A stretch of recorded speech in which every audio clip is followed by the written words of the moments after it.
भारत में हम चुनाव को एक त्योहार की तरह देखते हैं। शहर शहर गांव गांव सज जाते हैं, धूम धमाका मचा रहता है और खूब शोर होता है। और हो भी क्यों ना, दुनिया के इस सबसे बड़े लोकतंत्र का ये महापर्व जो ठहरा। अब देखिए ना, देश के 543 लोकसभा सीटों पर वोटिंग हो रही है और इसके लिए 10,05,000 पोलिंग स्टेशन तैयार किए गए हैं, जिसमें से 97 करोड़ लोग वोटिंग करने वाले हैं, जिसमें 49 करोड़ 7 लाख पुरुष हैं और 47 करोड़ 1 लाख महिला वोटर। सबसे बड़ी बात, इस चुनाव में 1 करोड़ 8 लाख से भी ज्यादा युवा पहली बार वोट डालने जा रहे हैं। अब इतना बड़ा आंकड़ा देखकर कहीं ना कहीं मन में एक सवाल जरूर उठता है कि इतना सब कुछ अरेंज करने के लिए जो लाखों करोड़ों खर्च होते हैं, वो पैसे आखिरकार आते कहां से हैं और एक वोट के पीछे सरकार कितने रुपए खर्च करती है। इस वीडियो में बात करते हैं इसी मुद्दे पर। Hello everyone, I am Himanshu and you are watching uncut. CMS यानी कि सेंट्रल फॉर मीडिया स्टडीज काफी वक्त से चुनाव में होने वाले खर्च को ट्रैक कर रहा है। सीएमएस का दावा है कि भारत में होने वाले हर एक चुनाव पिछली बार से और ज्यादा खर्चीले होते जा रहे हैं। सीएमएस इसके लिए हर चुनाव में होने वाले डायरेक्ट और इनडायरेक्ट दोनों खर्च को जोड़कर डेटा रिलीज करता है, जो हम आपको बताने जा रहे हैं। सबसे पहले ये जानते हैं कि चुनाव के दौरान आखिरकार किन किन चीजों पर पैसे लगते हैं। जो मुख्य खर्च होता है वो है इलेक्शन कमीशन का खर्च, पार्टियों का अपना खर्च और लोगों की सुख सुविधाओं पर होने वाले खर्च। ये तीन चीज सबसे ज्यादा खर्चीली होती है। जगह जगह पर पोलिंग स्टेशन लगाना, वहां तक पोलिंग एजेंट्स को लाना ले जाना, वहां रुकवाने और खाने पीने का खर्च सबसे ज्यादा होता है।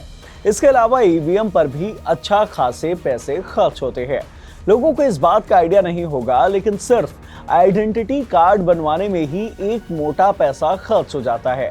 यहाँ तक कि वोटिंग के दौरान जो इंक लगाई जाती है, उस पर भी अच्छा खासे पैसे खर्च होते हैं। इलेक्शन कमीशन अपने अधिकारियों और कर्मचारियों को रोज के हिसाब से पैसे देता है। अगर वो दूर जा रहे हैं तो वहां तक का ट्रांसपोर्ट, रुकने और खाने का खर्च भी इसमें शामिल होता है। प्रिसाइडिंग ऑफिसर को 350 रुपए दिए जाते हैं रोज के, पोलिंग ऑफिसर को 250 रुपए दिए जाते हैं। इसमें खाने और नाश्ते का पैसा अलग होता है, जो एक टाइम के हिसाब से 150 या उससे कुछ ज्यादा कम हो सकता है। एक अनुमान के मुताबिक अब सोशल मीडिया पर प्रमोशन का खर्च भी पहले के मुकाबले बढ़ गया है। जागरूकता अभियान पर भी पैसे लगते हैं ताकि मतदाता अपना फर्ज पूरा करे और वोट जरूर दें। अब आपको साल दर साल चुनाव में कितने पैसे खर्च हुए हैं वो भी बता देते हैं।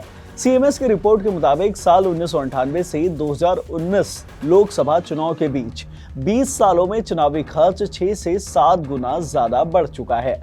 1998 में चुनाव में खर्च करीब 9,000 करोड़ रुपए हुआ था, जो अब बढ़कर 55 से 60,000 करोड़ तक आ गया है।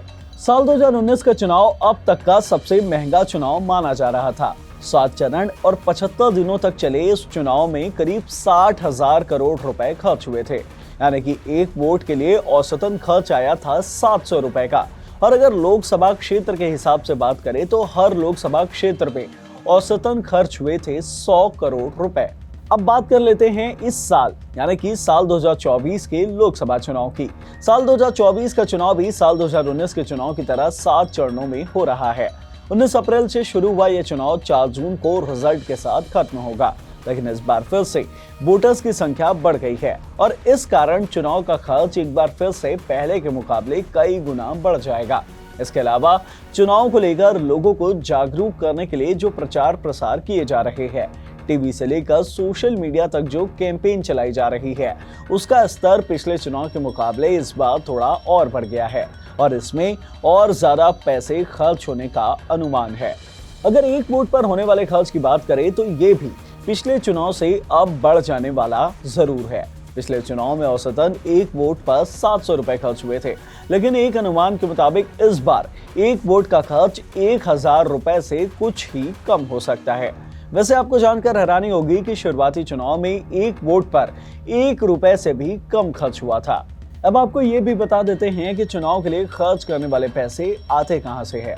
तो आपको बता दें, ministry of law and order ने अक्टूबर 1979 में एक गाइडलाइन निकाली थी, जिसके मुताबिक लोकसभा के चुनावी व्यय का जिम्मा पूरी तरह से सेंटर पर होता है। इसी तरह से राज्यसभा इलेक्शन का खर्च राज्य सरकारें उठाती है।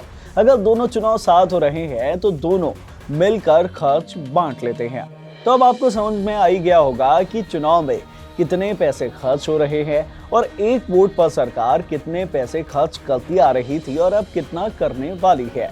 इस वीडियो में इतना ही। अगर इस वीडियो से मिली नॉलेज आपको पसंद आई हो तो इसे लाइक करें और शेयर करें। साथ ही हमारे चैनल अनकट को जरूर सब्सक्राइब कर ले। धन्यवाद।